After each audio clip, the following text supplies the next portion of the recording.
Selamat pagi, Assalamualaikum warahmatullahi wabarakatuh. Perkenalkan, nama saya Andrini Glimori. Jadi di sini saya akan memaparkan hasil kerja saya, yaitu mengenai pengertian dan unsur-unsur pendidikan.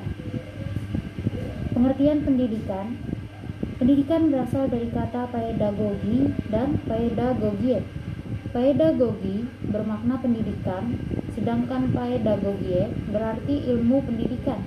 Secara etimologi, perkataan pedagogie berasal dari bahasa Yunani, yaitu pedagogia yang berarti pergaulan dengan anak.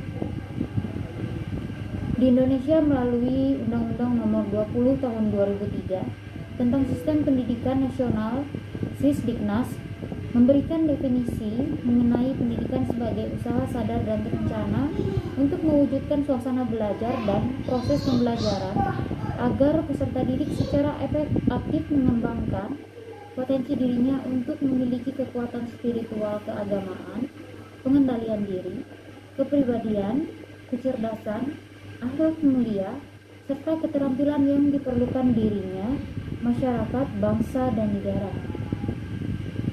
Unsur-unsur pendidikan. Yang pertama, peserta didik.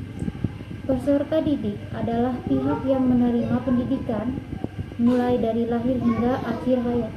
Seorang dapat dikatakan sebagai peserta didik apabila terdapat ciri-ciri, yaitu yang pertama memiliki potensi atau sifat dasar dan unik.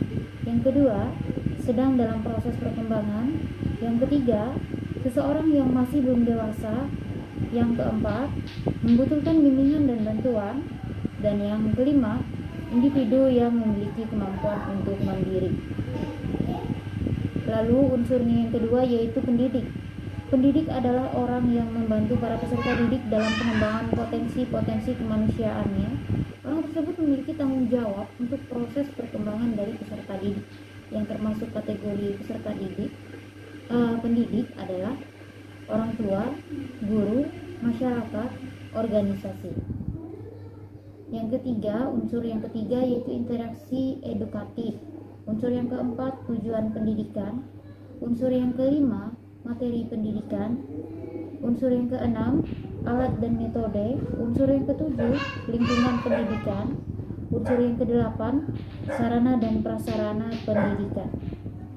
Kesimpulan, pendidikan merupakan bagian dari hidup manusia mulai sejak lahir hingga akhir hayat. Karena dengan pendidikan manusia dapat melatih intelektual, emosional, serta mengembangkan potensi dalam dirinya agar hidupnya terarah sesuai dengan norma yang berlaku di masyarakat.